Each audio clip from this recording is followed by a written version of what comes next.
I met Mark at a group. Over the years, we've gotten to know one another. We met at the Consumer Health Summit. And Mark is going to talk about how you can take charge of your blood pressure, and talking about hypertension. And what he's going to describe is the power of Isometrics, and in particular, a device that can be very, very useful for getting control of your blood pressure. And if you have questions that come up, please use the Q&A, and we will make sure that as we get into the talk, that we will respond to those questions as well. So take it away, Mark. You can tell everybody about your background and how you landed with Zona and what your mission is and what you have seen as you have been with this company that is doing some revolutionary things in hypertension control. Well, Sandy, thank you so much for the invite to be here. I'm super excited. I do have a presentation that I can walk folks through some stuff, but I want to actually start off and tell you, I love Q&A, like love Q&A. That is like my favorite thing in the world. So I'm going to ask everybody to be interactive with me throughout this conversation because I'm, again, super excited to talk to you. I am Mark Young. I am a venture capitalist who spends time doing all sorts of crazy stuff, to be honest with you. But I love the business of health and wellness, predominantly because there's so much going on in this health and wellness space that I will say that I think the last few years have led everybody on this journey of discovery. And I hate to say this, but a lot of it has been a journey of suspicion. Like people have been in this thing where we believed everything that was going on in the medical establishment. And then all of a sudden that question mark has shown up multiple times. And I say that if anything good came of COVID, it was people realizing that the necessities of taking care of their own health, and it doesn't matter what side you fall on that conversation, the truth of the matter is everybody, I think, landed in the same place. And that is my health is my responsibility, and what I ingest, what I use, what I eat, what I let myself environmentally be exposed to is 100% my decision, and I get to do that. So I love that. I love working with people that are in this space. And as Sandy said, my journey led me to be involved with a company called Zona Health, which is just Zona.com. And what's interesting is we all have this journey, and I laughingly say that I was not the healthiest person when I was younger. I didn't really know too much about health. I focused in entirely other areas. My background was actually in business as well as psychology, which I absolutely loved. I worked as a college professor, also as a clinical therapist for years. And then got on this health journey, funny enough, ended up getting associated with a company called Zona, and then later earned my own PhD in functional medicine. So I say that I work with businesses in health and wellness, but I speak your language, and that really gets me excited. And I probably need to do 100 certification courses here through Sandy as well. But what I loved recently, and I want to start and give credit to Sandy Scheinbaum here, because we did a podcast not too long ago. And what I loved was my conversation is always about isometrics, which is probably the most counterintuitive conversation that can possibly be had in the world of cardiovascular disease. Because when it comes to hypertension or high blood pressure or anything of the like, the reality is there's a very, and I intentionally use the word prescribed, solution for hypertension. You go to the doctor's office, your blood pressure is reading higher than it should be. What is the standard of care is immediately a prescription for an antihypertensive medication. Now, in some cases, that's a great idea, because if your blood pressure is dangerously high, it needs to be brought under control. My opinion, and it has been for many years, and every time I get to lecture on this topic, this is my starting point, is that hypertension itself is a symptom of a deeper problem. And yet we treat hypertension as if it is the problem itself. And I'm going to arguably say that by fixing, and I air quote that for those of you with visuals here, It's kind of weird that I can only see me. But with air quotes, I say fix the problem in so much as we mask the symptom. And it not only does it cause us problems because we all of a sudden have a reduced blood pressure, which we believe is the ultimate goal. The problem is we never really ferreted out what was causing that to begin with, which means we didn't change behavior. We didn't change habits. We didn't dig deeper into our own physiology to find what else is going on that would lead us into this hypertensive state. Because of that, I will say that we end up with fixing a blood pressure problem, and then we end up with comorbidities that we didn't treat as comorbidities. We treated them as entirely different disease states. And now we're trying to fight two enemies because we stopped believing that those two things were in any way related. That being said, what do we do? In the podcast I had with Sandy, the conversation actually was quite brilliant because as I'm talking about this science of isometrics, which we'll unpack in a moment, Sandy starts telling me, she's like, oh my gosh, you're saying what I was teaching back in the 70s and 80s. You're literally saying what I was trying to tell people back then. And I'm like, well, you're ahead of your time here, Sandy. Like, you knew the answers before the rest of us. But isometrics really hit a peak back in the 70s and 80s. And I would say it ran a ramp for a while, but like most things, they end up fatting out of popular, I will say, pop culture, if you will. That they know the next thing. It's the Atkins diet, right? The Atkins diet also became a big thing around that same time. And then it went away. And then all of a sudden somebody came up with the carnivore diet years later. It's like, it's the same thing, folks. Then we came up with keto. And then we came up with paleo. And then like all of these things, it's all the same. It's all the same stuff. It's a high protein, low carb diet. We get it. And there's modifications on there too, but you get my point. But isometrics specifically, I want to talk through how isometrics itself affects the physiology of the human body and how that relates to blood pressure specifically. Isometrics, to unpack that, it is obviously the literal translation of equal measurement. And the metaphor that I use, the explanation is that isometrics is the equivalent of, for instance, a plank. We're familiar with doing sit-ups. And planks have also become a bigger thing in recent time, but we're familiar with the concentric movement of the up of a sit-up. We're familiar with the eccentric movement of the down of a sit-up. There's the contraction of a muscle group, and then there's the extension of a muscle group. With isometrics, there is a static hold of a muscle group. And there's several different physiological activations that take place during that isometric. And what's little known is I call it the OG of biohacks, because by doing an isometric, we are triggering multiple other systems in the body to do something else that we didn't necessarily intend. But once we are able to look through the cause and the effect, I can now deliver the input for the intended output. Input, isometric exercise. I do a wall sit. I do a plank. I do some kind of squat hold.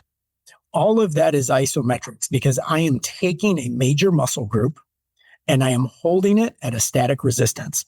Nowadays, a lot of this is done in yoga and Pilates. Very similar activation method. What happens when a muscle group is held at a static resistance level? And I'm going to talk about 3 specific activations. The first one is going to be when you are held at a static resistance level, you trigger nitric oxide production. Well, I'm certain everybody on here has heard of nitric oxide, that NO2 molecule. And nitric oxide is actually the most powerful vasodilator in the human body. So when we end up increasing nitric oxide production, the way that happens is a survival technique. When an isometric hold takes place, you're uncomfortable. Anybody who's done a plank for longer than 30 seconds knows exactly what I'm talking about. It is an uncomfortable position. When you're actually doing this isometric hold, though, your body recognizes at a subconscious level that something is wrong.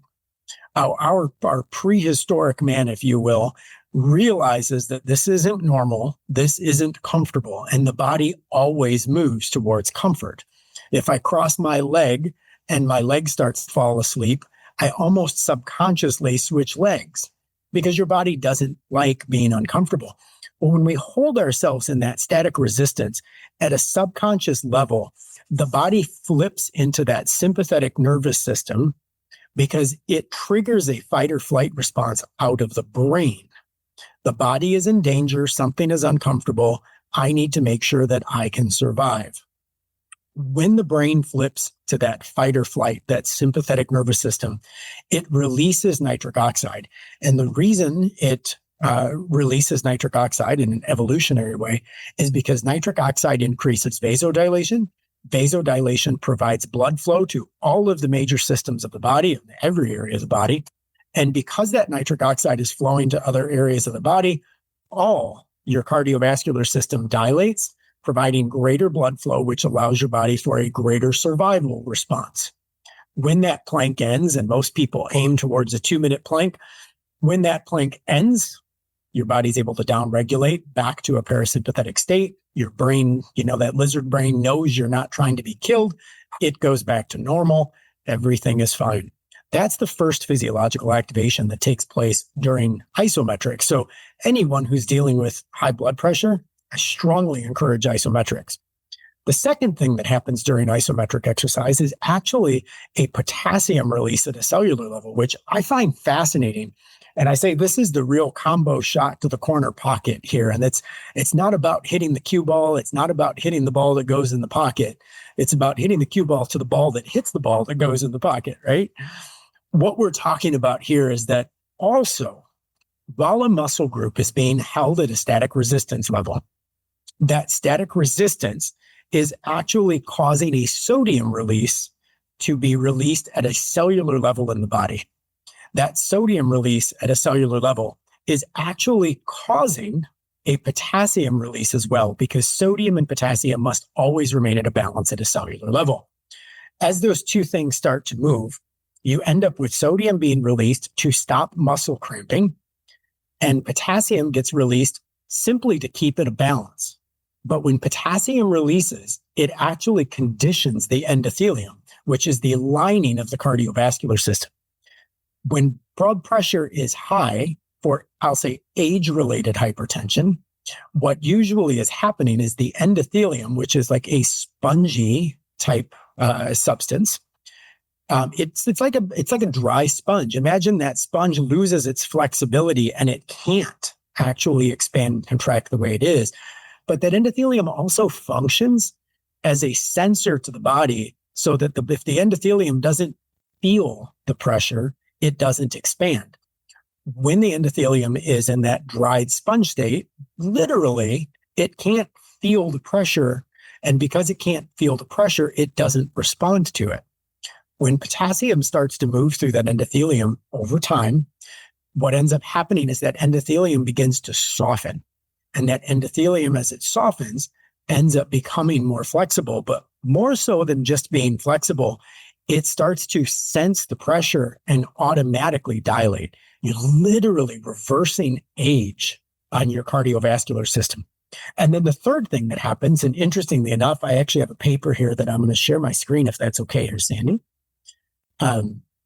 This is actually a white paper that I'd written last year on this topic, because this is kind of a different sort of thing that's going on in the cardiovascular space. Some of you may be familiar with the discovery of what's called the Glycocalyx. And the Glycocalyx is actually like a sugar layer inside this endothelium. And this is what we refer to as shear stress. And that is when the body is held at an isometric level, it constricts blood flow. And when that isometric is released, all of this blood begins to move in a very forceful way. And that layer, which is like a bunch of small fibers, like hairy fibers on the inside, senses the pressure at which the blood is flowing. And they called it shear stress.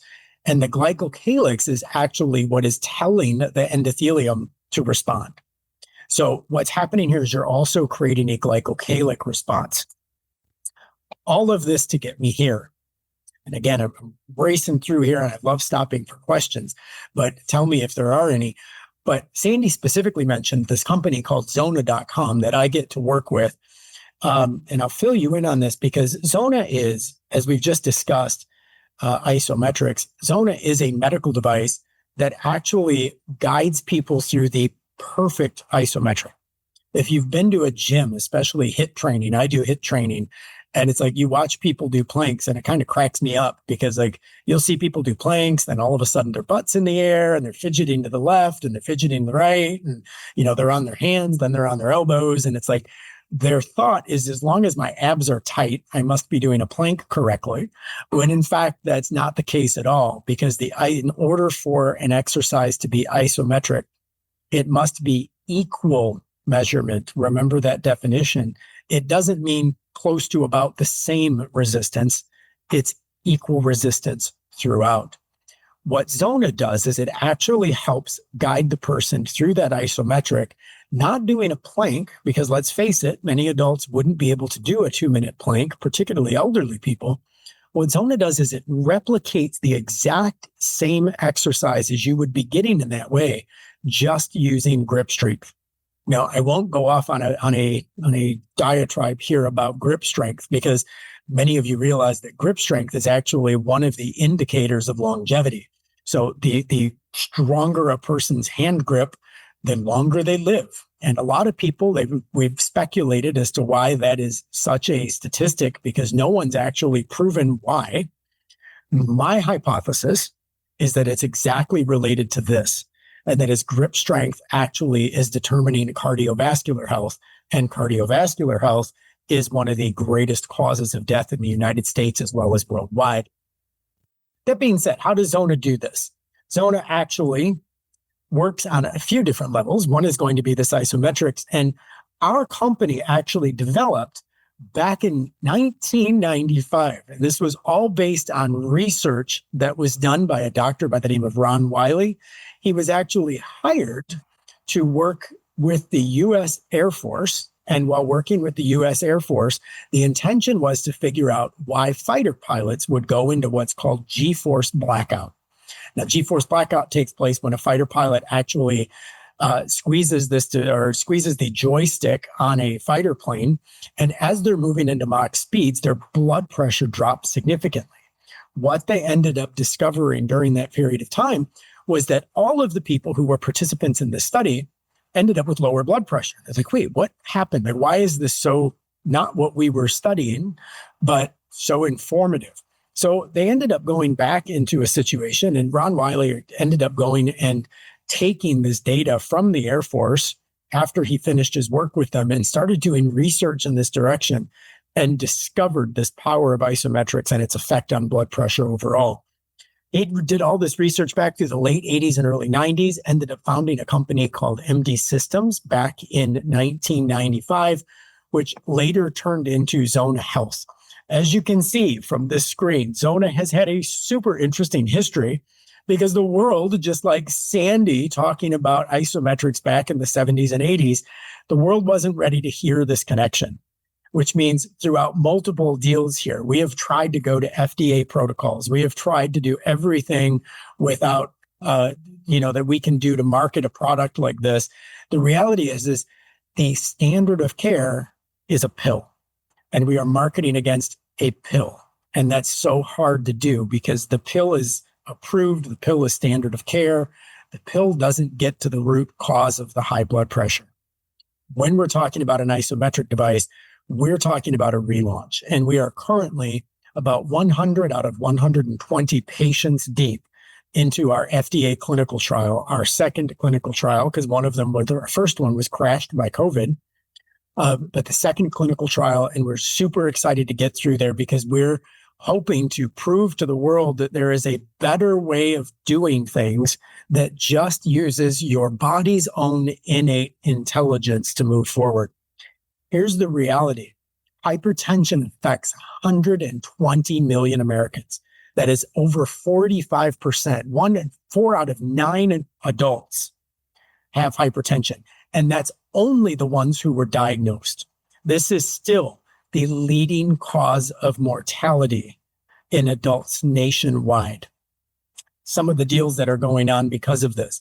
The financial burden, $130 billion industry is being lost in high blood pressure. This is literally just the cost of healthcare to employers and insurance companies because of cardiovascular related issues.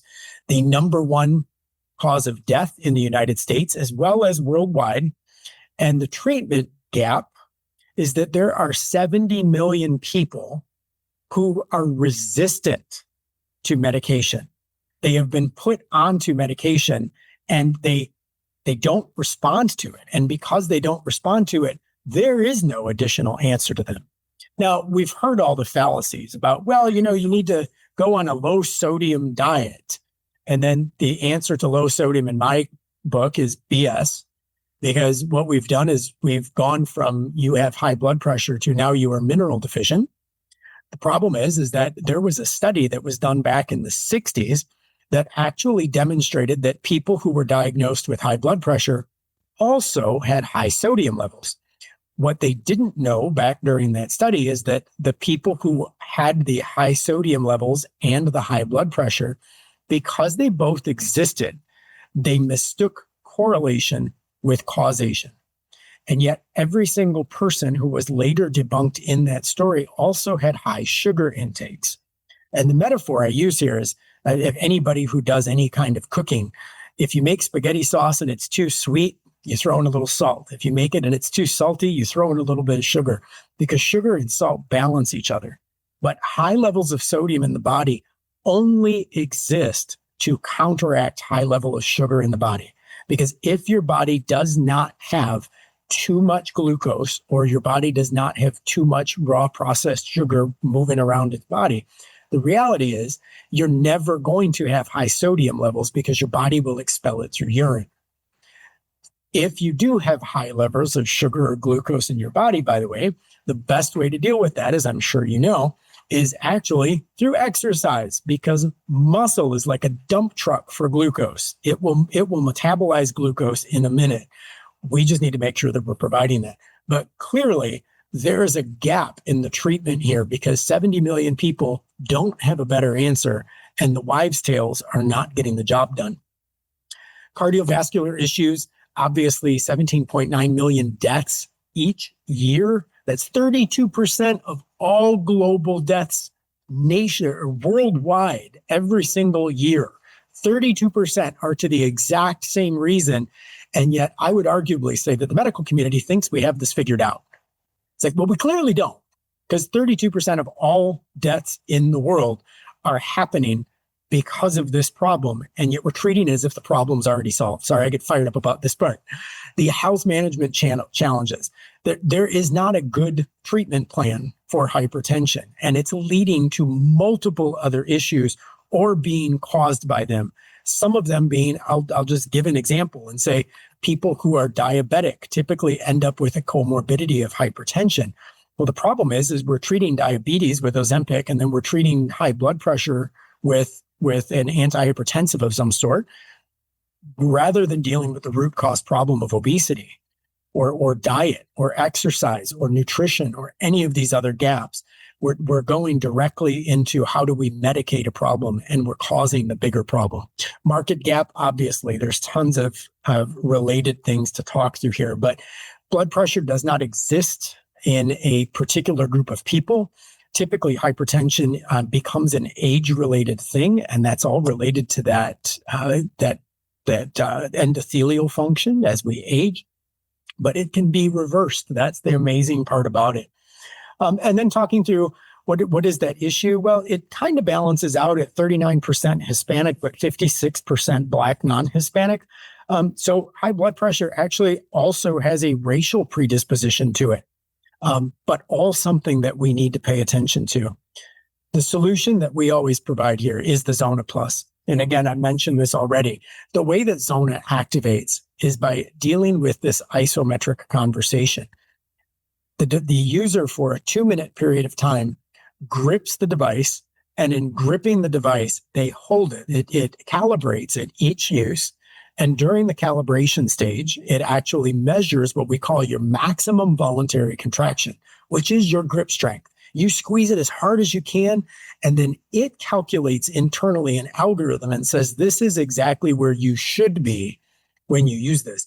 The person holds the device for 2 minutes at that static resistance level, that isometric resistance level, and the device itself will actually give you visual and auditory cues if you even slack a little bit outside of the ideal range. Imagine it's like doing that plank, but your trainer is standing right there. And every time you fidget, he kind of kicks you a little bit back into place. The exact same thing. So using visual and auditory cues, we hold the person at exactly that 2-minute range. During that 2 minutes, what's happening? Everything we already discussed.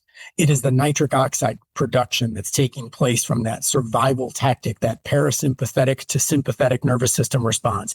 It is the potassium and sodium release at a cellular level that is moving through that endothelium. And then also at the 2-minute release of the exercise, it is that shear stress that's moving across the glycocalyx as the device itself. When you release, everyone who uses it, especially for the first time, shakes their hand out, because that resistance not only puts stress on the muscle, but it also causes a blood stoppage momentarily. Like you're actually causing a constriction, which is constricting blood flow as well.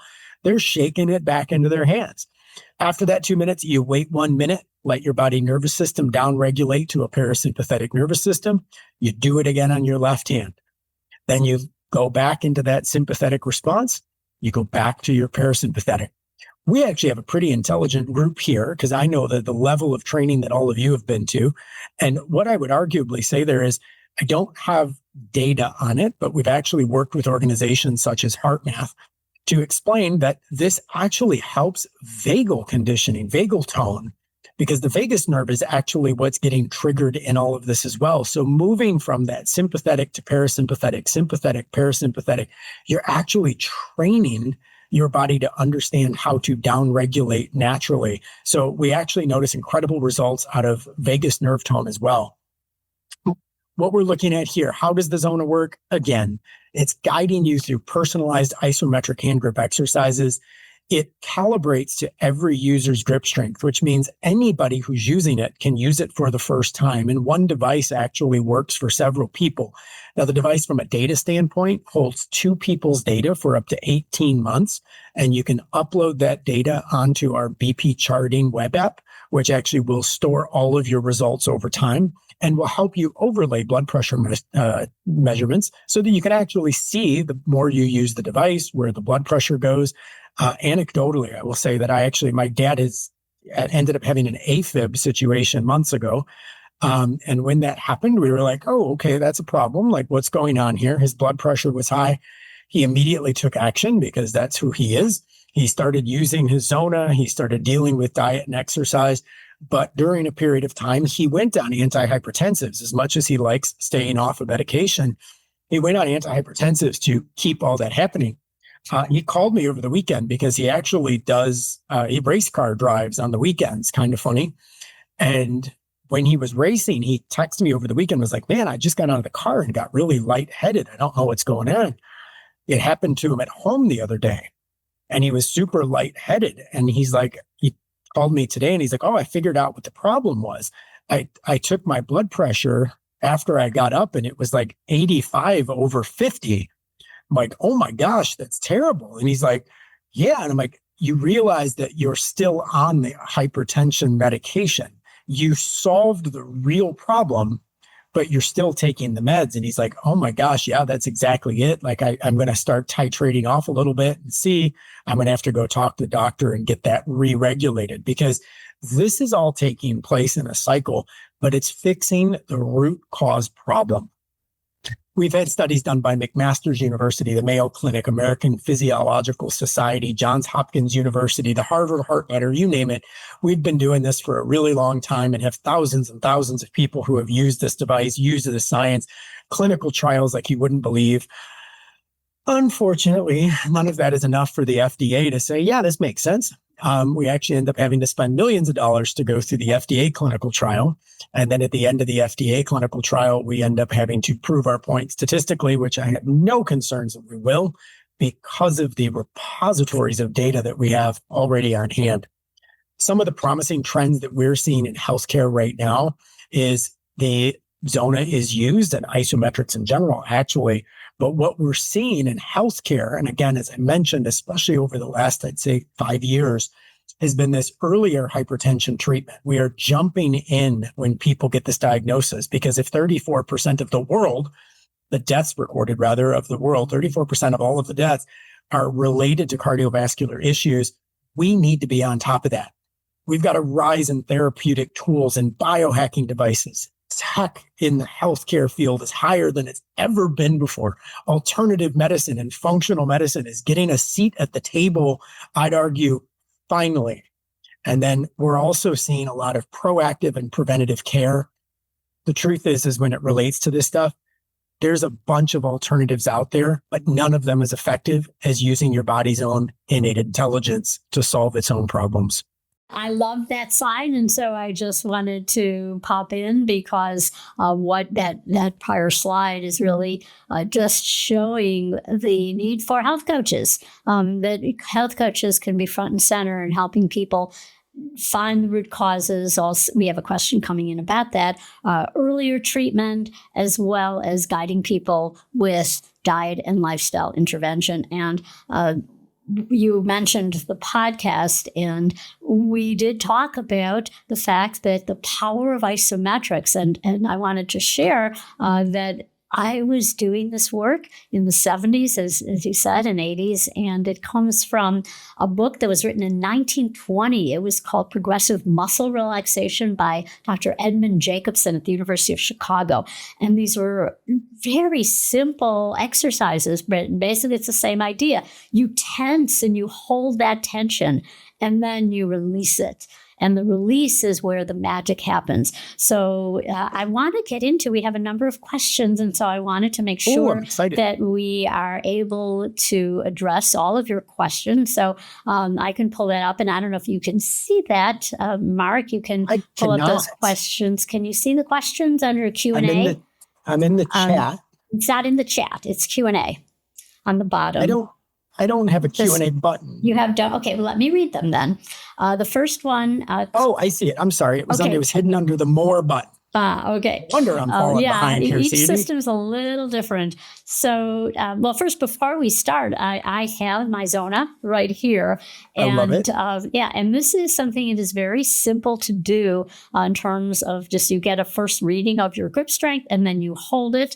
And I find it very meditative because it forces me to just be still for this period of time. And you do your left hand, your right hand alternating. And so this is something that people can, as health coaches, you can educate your clients about the whole range of devices. And before we get to the question, I just wanted to ask you about wall sitting, because I had read a report that it's something which is really great for so many reasons, but just doing that wall squat, where you're imagining you're sitting in a chair against the wall, and is that effective? I saw that there were some data showing that could be effective for hypertension. Yeah. The truth is, and the answer to that is yes. And that's why I think that Pilates and even certain types of yoga are really good in this, because anything that requires that static level, and anybody who's done a wall sit is like, no big deal, no big deal, no big deal.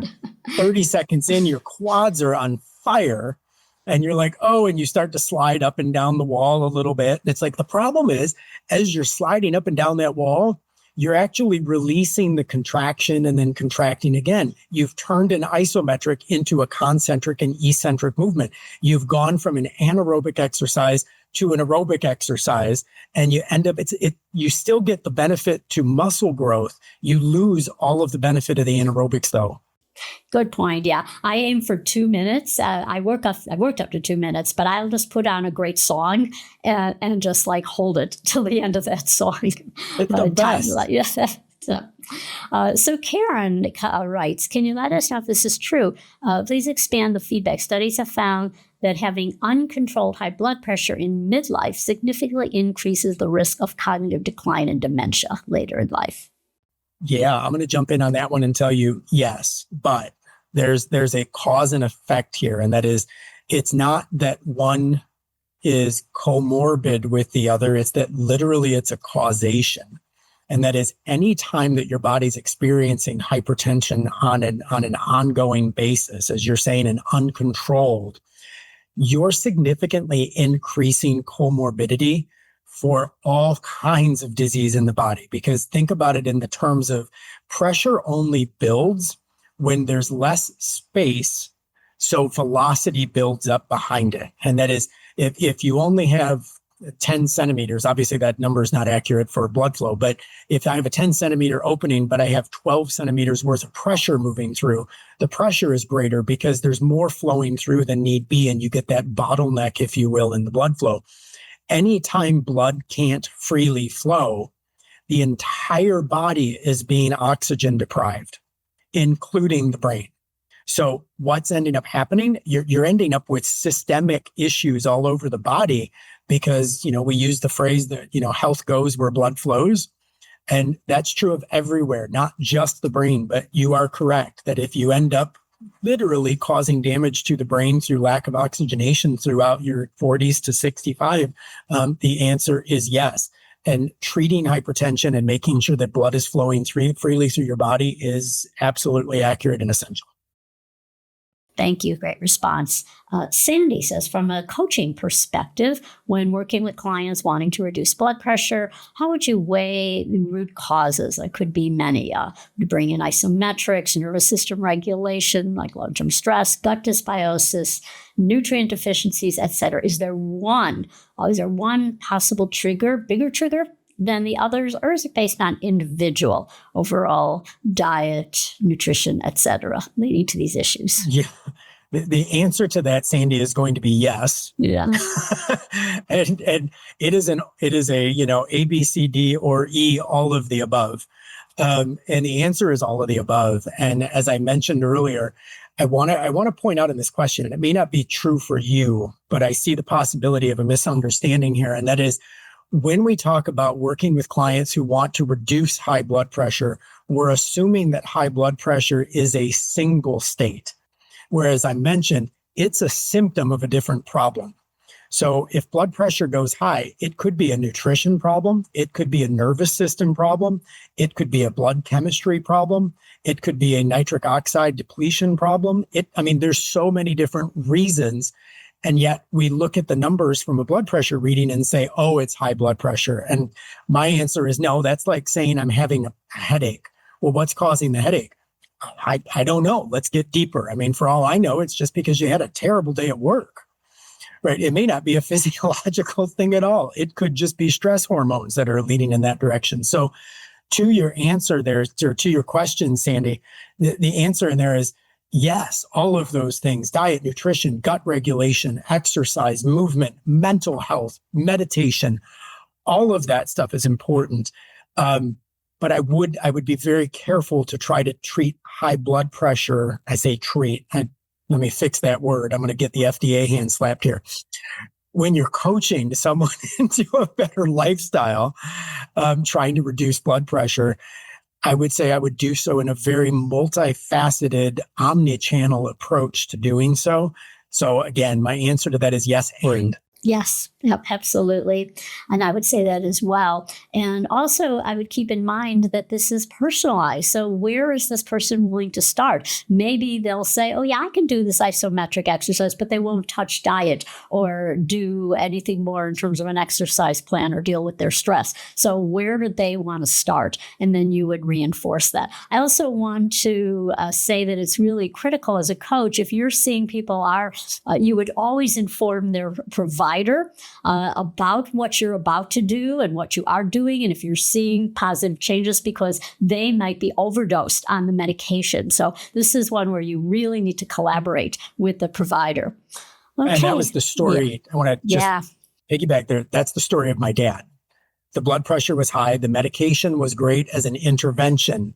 But once he solved the problem, the medication became a complication, and the provider needs to know that. Yes, absolutely. And same with somebody wanting to go off cold turkey. That's where you would also Yes. really work with the provider. Okay, Lori Jean says, does working on grip strength with Zona Plus provide the same level of benefits as whole body isometrics like planks?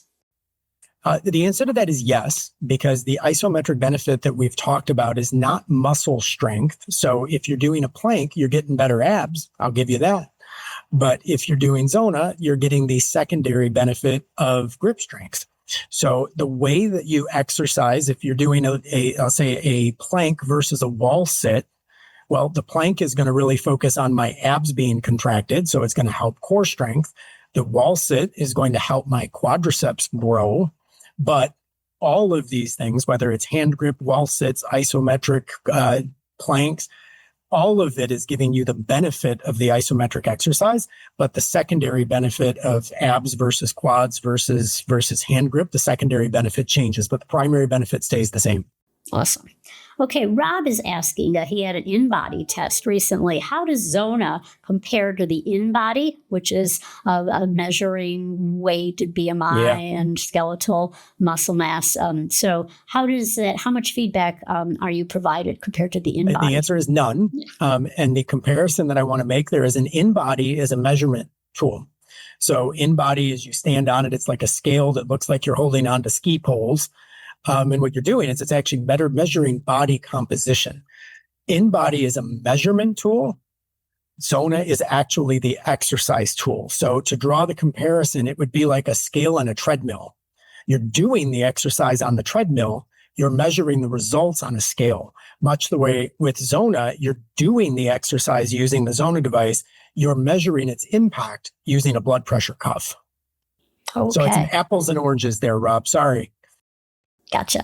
All right. Lori Jean, any evidence that Zona can, someone who's had a prior MI, myocardial infarction? So the answer to, the answer to that is, and I'm going to give you anecdotal rather than clinical evidence on that. And I'm going to say, during our first stage of research that I had mentioned to you back in 2020 and a little bit further beyond that before COVID crushed my dreams, the reality is that we had some really interesting data that came out. It was never published because the study ended up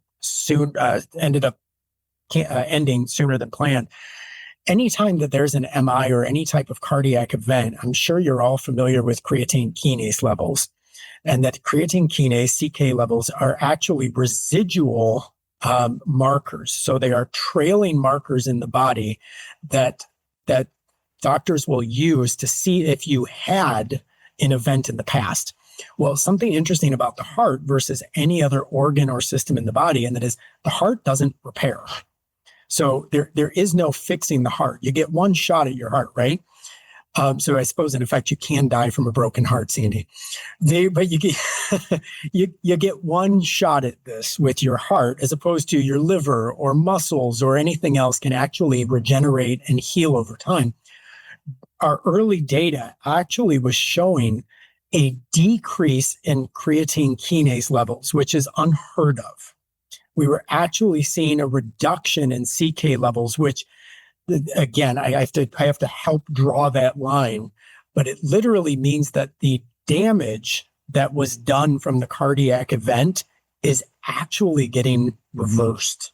And that's a pretty big statement, so I'm very careful to phrase it correctly.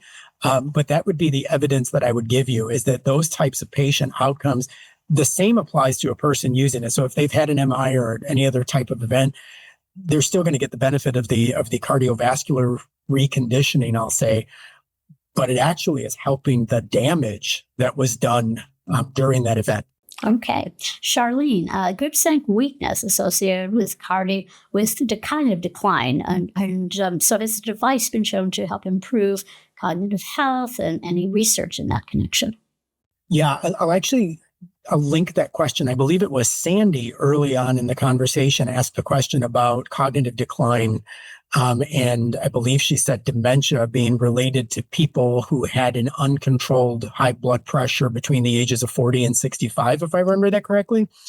Same answer, Charlene. And that is weak grip strength has been associated with a cognitive decline, but I would arguably say that the connection is related to blood flow and not necessarily the brain and the heart connection together. It's actually the connection, because the linear connection between those two things is obviously both the cardiovascular system as well as the nervous system. Okay. So regarding isometrics, what have you learned in relation to timeline? So is 2 minutes a sweet spot, or can you do like 10 seconds on, 10 seconds off? Yeah, that's a great question, Sage. And the answer is, in physiological words and I will say exercise science, the perfect plank is 2 minutes in length. So once you do a 2-minute plank, you have my permission to let go. Wait at least 1 minute and you can do another 2-minute plank. 2 minutes is the exact right number. I will brag for a moment, Sandy. I felt like I was a superhero like you. I was at a mastermind group out in Las Vegas a few weeks ago, and there was a professional athlete who's part of the group, and he challenged all of us to mind over muscle exercises on a Sunday morning at a gym. So they rented out a gym and we all went and worked out together. And he had all of these tips and tricks and music and all this stuff to get people to do planks. And I ended up doing a 6-minute plank. And I was like, what in the world? I didn't even know I could do this. That was absolutely crazy. And the only reason that I gave up is I've got a spinal issue and my back finally said no more. But it was crazy. But 2 minutes, I was like, why would I do a 6-minute plank? That's 3 planks I just did. Yeah, no, I love it. Oh, I used to do 5 minutes. I haven't done it in a while, but because with these, you have to keep doing it, otherwise you lose it. But yeah, so this is wonderful. I think there's someone in her 90s who can do like a 10-minute. So Chris, I love this question. I was wondering myself, any significance that Gladiator poster, personal and metaphor for your role in this health space? Is still my favorite movie of all time. Yes, I loved it too. Same here. I'm going to answer that one and I can read the other one. I'm going to jump in. The answer is Gladiator is my favorite movie of all time as well, Chris. So you're in good company here. My reason for it is there's a book called Waking the Dead by an author named John Eldridge. And in there, he used a lot of film and movie metaphors, which I love. And there is a scene in Gladiator, and I use this to encourage everybody in this space. And that is, there is a scene in the movie Gladiator when the other warriors and gladiators realize who Maximus is. And they go to him and they say, wait, you're Maximus, you're the general. You need to teach us how to survive out here. And he's reluctant. And then he finally explains to them that the only way to survive in the arena is if we all stand back to back and cover each other's weaknesses, because you cannot survive in the arena alone. And that metaphor to me is a life's mission, is to never do life alone, to surround myself with people who know how to cover my weaknesses, and for me to use my strengths to cover theirs, because there is so much growth in community. And I love that communities like this exist, because you are the gladiators, guys. Well, I love that. I remember I used to teach a course years ago, positive psychology at the movies.